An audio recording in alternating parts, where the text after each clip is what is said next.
आज के इस वीडियो में हम लोग बात करने वाले हैं IPL which is called India pesticides limited. तो ये है कंपनी का नाम। अब हम लोग बात करते हैं कंपनी के बिजनेस पोर्टफोलियो और किस तरीके से कंपनी आपको काम करती हुई नजर आ रही है। बाकी फिर हम लोग चार्ट के ऊपर भी डिस्कशन करने वाले हैं, तो बने रहिएगा वीडियो में आखिरी तक। सबसे पहले जानने की कोशिश करें तो ये कंपनी आपकी फास्टेस्ट ग्रोइंग ग्लोबल बेसिस पे केमिकल मैन्युफैक्चरर के तौर पे काम कर रही है इंडिया में, और साथ ही साथ ये अमंग टॉप 5 मैन्युफैक्चरर के तौर पे आपको जो फंगीसाइड्स एंड हर्बिसाइड्स होते हैं वो बनाती हुई नजर आती है।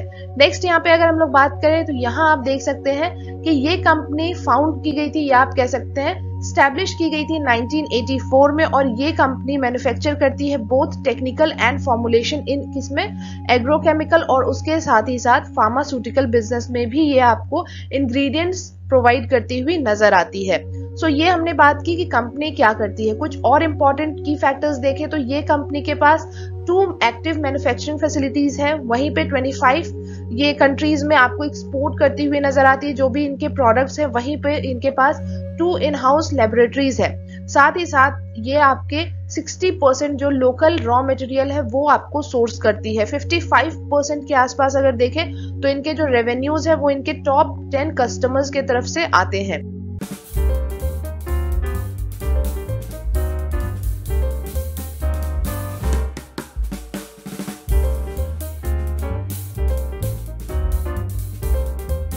वहीं पे आप बात कर लेते हैं सीधा रिटर्न के ऊपर। सो रिटर्न में आप देखेंगे 3 मंथ के रिटर्न के अंदर आप देख रहे हैं 18% के आसपास का रिटर्न प्रोवाइड किया था कंपनी ने। लेकिन अगर आप 6 मंथ और 1 ईयर के नंबर्स पे नजर डालते हैं तो कहीं ना कहीं कंपनी ने किसी तरह का कोई रिटर्न प्रोवाइड नहीं किया है। नेगेटिव में आपको रिटर्न देखने को मिल रहा होगा। बात कर लेते हैं स्टॉक वैल्यूएशन के ऊपर। तो यहाँ पर आप देखेंगे डिविडेंड यील्ड परसेंटेज जो है वो है 0.27%। ईपीएस की बात करें तो ईपीएस आपको काफी यहाँ पे वीक नजर आएगा। वहीं पे इंडस्ट्री पी और स्टॉक पी की बात करते हैं तो ये शेयर आपको अंडर वैल्यूड प्राइस पे मिलने वाली एक शेयर है। साथ ही देख लें एनालिस्ट के एस्टिमेट के ऊपर, तो यहाँ पर आपको सारे ही एनालिस्ट जो है मार्केट में वो फिलहाल बाइंग के रिकमेंडेशन प्रोवाइड करें, बट इसका ये मतलब नहीं है कि अगर आपके जो एनालिस्ट है वो बाइंग के रिकमेंडेशन प्रोवाइड करे तो आपको खुद से रिसर्च या एनालिसिस नहीं करना है, अपने फाइनेंशियल एडवाइजर से कनेक्ट नहीं करना है।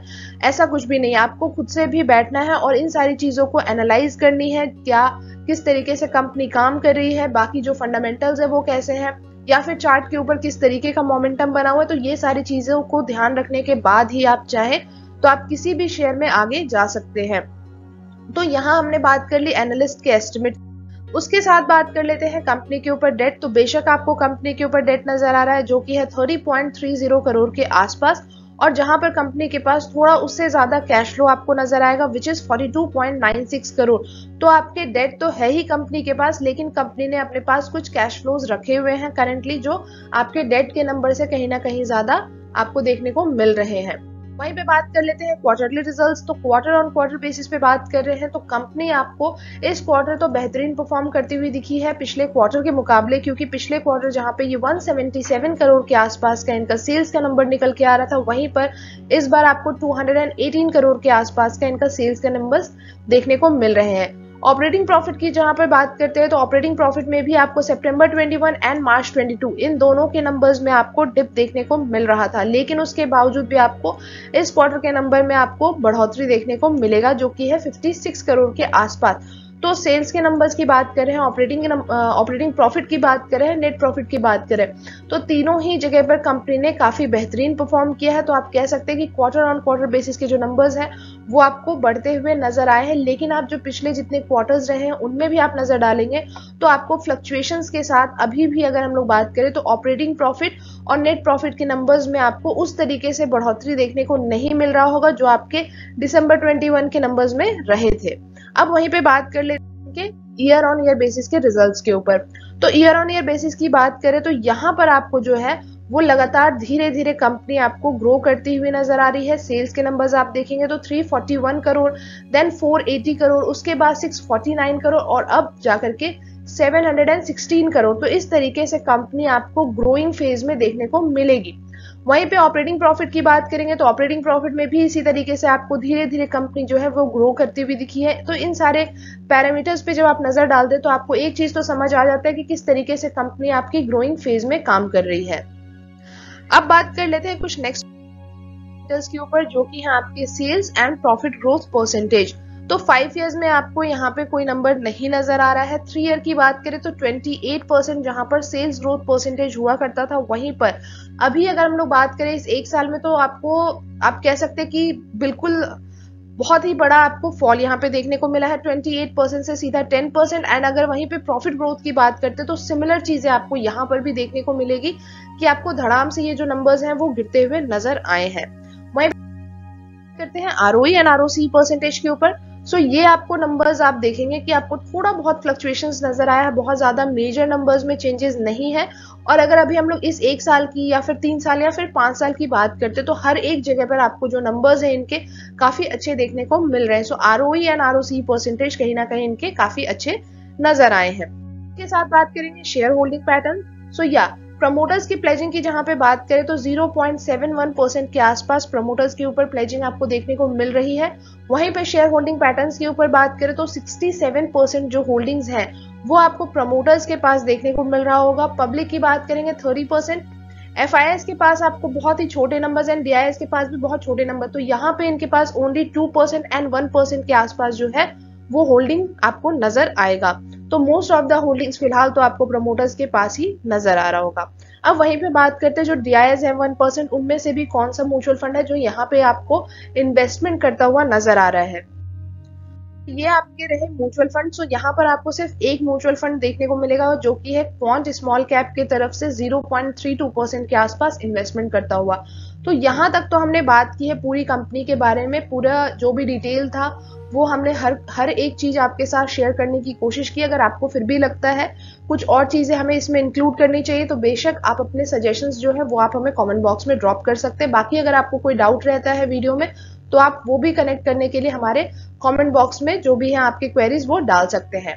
अब बात कर लेते हैं हम लोग चार्ट के ऊपर। सो चार्ट के ऊपर जिस तरीके से आपको सिनेरियो बनता हुआ नजर आ रहा है, और अगर यहाँ पे हम लोग देखें तो ये जो शेयर है वो आपके 5th ऑफ जुलाई को यहाँ पर आईपीओ के थ्रू इसकी आप कह सकते हैं कि डेब्यू हुई थी। उसके बाद आपको ये शेयर में आपको लगातार गिरावट देखने को मिल रहा होगा।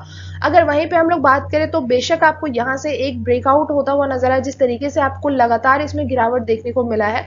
उसके बाद वापस से आपको यहाँ पे थोड़ा आप कह सकते हैं कि आपको वॉल्यूम के साथ इसमें लोगों की एंट्री देखने को मिली है। लेकिन अगर हम लोग बात करें तो लगातार आपको इस जगह पे ये सपोर्ट लेता हुआ नजर आ रहा है। सो यहाँ से आपका जो अगर हम लोग स्ट्रॉन्गेस्ट सपोर्ट की बात करें तो 259 के आसपास यहाँ पे सपोर्ट देखने को मिलेगा।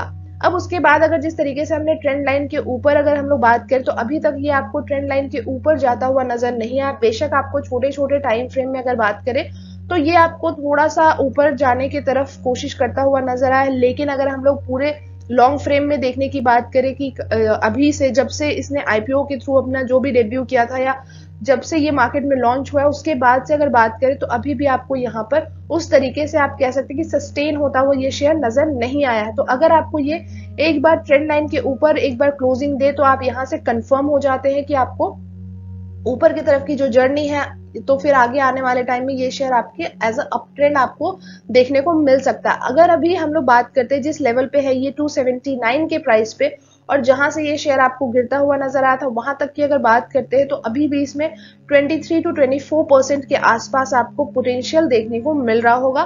तो आप यहां से अगर एक बार आपको ट्रेंड लाइन के ऊपर कंफर्मेशन मिल जाए तो बेशक आप इसमें शेयर में आगे जा सकते हैं। अदरवाइज किसी ने अगर उसके नीचे भी या फिर इस जगह पे कहीं भी अगर इन्वेस्टमेंट किया है तो आपके लिए ये जो 259 का जो प्राइस है ये आपके लिए काफी ज्यादा स्ट्रॉन्गेस्ट सपोर्ट का काम कर सकता है। तो आप चाहें तो आप यहाँ पे जो भी अपने फोकस आप बनाए रख सकते हैं।